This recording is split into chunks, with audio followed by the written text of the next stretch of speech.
Vous faites attention à ce que vous mangez, mais les kilos ne bougent pas. Et si le problème n'était pas dans votre assiette? Vous cherchez à vous libérer définitivement des kilos en trop, des graisses accumulées, et malgré le sport, les heures de cardio, les régimes draconiens, les rééquilibrages alimentaires, vous n'y parvenez pas sur le long terme. Vous pensiez peut-être que la prise de poids était due uniquement aux calories ingérées, à la génétique ou bien à l'inactivité. Eh bien non, pas que. En réalité, le corps ne fonctionne pas comme une simple calculatrice de calories. Je vous invite à rester avec moi jusqu'à la fin de cette présentation, durant laquelle je vais vous présenter le lien caché entre le stress, vos émotions et vos kilos en trop. Et croyez-moi, beaucoup de personnes passent à côté de cela. Je vais vous expliquer comment vous allez pouvoir vous libérer des kilos en trop, non pas ceux qui relèvent de pathologies physiologiques, fonctionnelles ou hormonales, nécessitant le soutien du corps médical ou de traitements spécifiques, mais de ceux que l'on prend dans des situations de stress ou d'émotions retenues, et comprendre comment vous pourrez perdre du poids durablement, retrouver un équilibre physique et émotionnel durable dans le temps tout en mangeant ce que vous aimez et surtout avec plaisir. Avant d'entrer dans le vif du sujet, je voudrais prendre un instant pour revenir sur certains fondamentaux, notamment sur l'action de manger. Pourquoi mangeons-nous? Eh bien, parce que c'est vital, manger permet de préserver l'homéostasie du corps, c'est-à-dire de maintenir le bon équilibre, le bon fonctionnement du corps physique et l'équilibre émotionnel. Il existe deux types de faim. La faim physiologique, je viens de vous en parler, celle qui permet de bien faire fonctionner le corps, et la faim émotionnelle, celle qui permet de s'apaiser, de remplir un vide psychologique ou de se décharger d'un trop-plein émotionnel. Aujourd'hui, vous savez peut-être que les régimes sont inefficaces dans le temps. 75% des personnes perdent du poids lors de régime, et c'est vrai, mais 95% de ces mêmes personnes reprennent du poids, voire plus. D'ailleurs, si les régimes étaient des médicaments, il n'y aurait pas d'autorisation de mise sur le marché tant la balance bénéfice-risque est défavorable et parfois dangereux dans certains cas. Un des facteurs de prise de poids n'est pas directement lié aux aliments que vous consommez, ni aux calories ingérées nécessaires pour satisfaire la faim physiologique. Bien qu'il y ait, j'en conviens, une différence notable entre manger de la malbouffe tous les jours et avoir une alimentation saine et équilibrée, mais au rapport lui-même que vous entretenez avec la nourriture et vos émotions, au fait de répondre à la faim émotionnelle dont l'appétit est nourri par ce que vous ressentez. Alors si vous mangez ou grignotez quand vous stressez, quand vous angoissez, lorsque vous vous ennuyez ou bien par automatisme ou dans certaines situations où vous êtes submergé par des émotions fortes, ou bien si vous mangez de grosses quantités de nourriture, que ce soit du sucré, du salé, que vous mangez de façon déstructurée, parfois même toute la journée, alors s'il en est ainsi pour vous, dans ce cas, vous faites probablement partie de ces personnes qui prennent du poids parce qu'elles mangent leurs émotions plutôt que de pouvoir les libérer. Et ces émotions finissent par prendre le contrôle sur votre vie, sur votre raison, menant le corps à être submergé émotionnellement et à l'esprit à déclencher des réactions et des comportements non désirés. Dans ce cas, la prise de poids est due à ce que l'on nomme, dans notre métier, des kilos dits émotionnels. Le problème, c'est qu'après avoir répondu à ces pulsions, vous ressentez parfois de la culpabilité, de la honte d'avoir trop mangé. Vous avez le sentiment de ne pas avoir de volonté, d'avoir cédé une fois de plus à la tentation et finissez par perdre confiance en vous-même, en vos capacités de réussite et avez l'impression que vous ne vous en sortirez jamais. En réalité, ce dont vous avez besoin, ce n'est pas de régimes parfois contraignants, frustrants, voire même impossibles à tenir dans le temps, à l'effet souvent yo-yo qui font prendre plus de poids au final qu'on en a perdu. Aussi, ce dont vous avez besoin, ce n'est pas non plus de méthodes ou de conseils, vous savez déjà tout ce qu'il y a à savoir sur comment faire pour perdre du poids ou mieux gérer votre alimentation.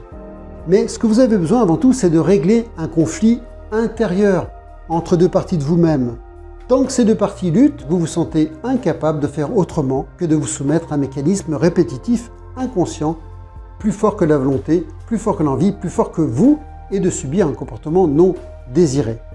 Et vous vous dévalorisez encore et encore. Le problème que vous devez résoudre, c'est le conflit interne qui déclenche le comportement et la réaction non désirée du fait d'émotions négatives ressenties et non exprimées, telles que la peur, l'angoisse, la tristesse, la frustration ou même la colère.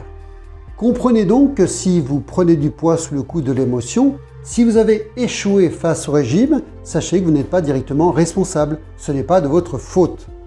Alors commencez par dire stop à toute forme de régime ou de diète, ce n'est pas la solution adaptée à vos besoins. Le deuxième facteur de prise de poids est dû à une hormone qui déclenche la faim émotionnelle et bien connue appelée le cortisol.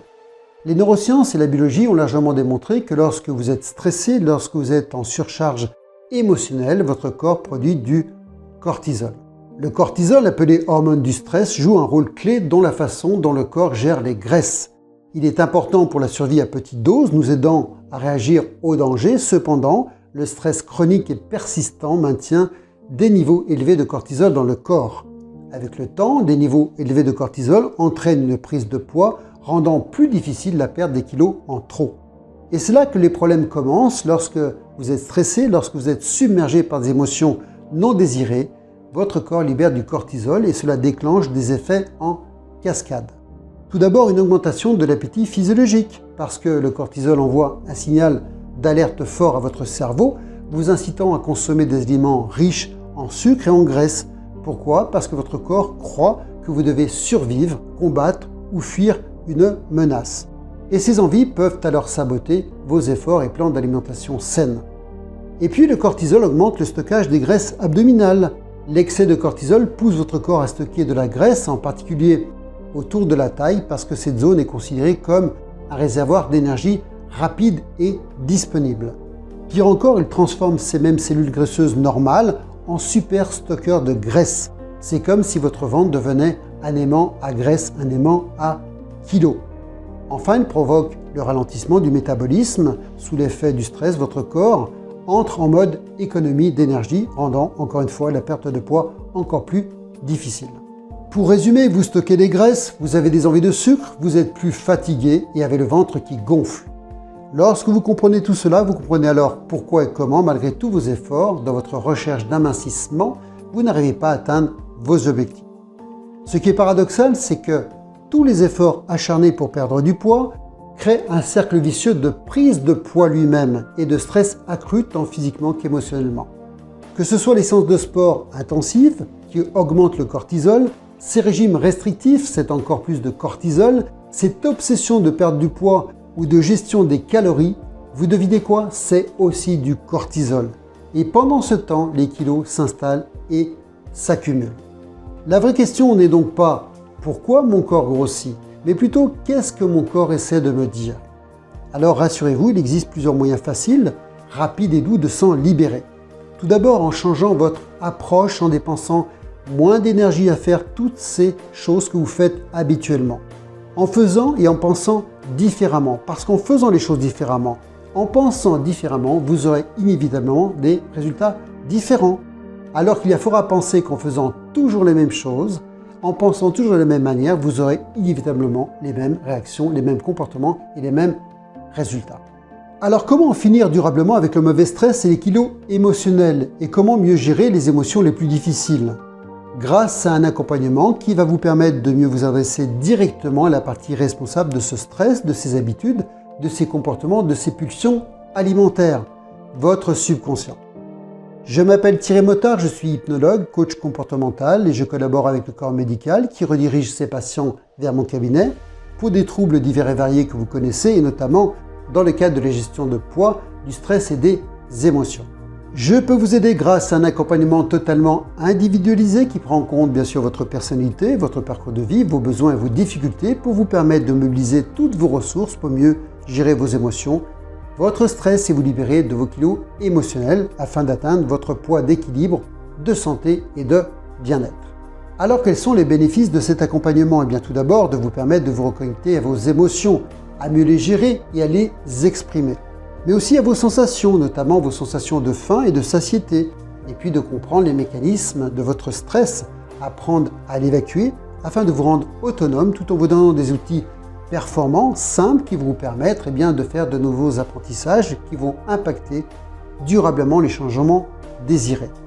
Vous retrouverez la confiance en vous, l'estime de vous et surtout votre capacité à perdre du poids tout en mangeant ce que vous aimez et avec plaisir.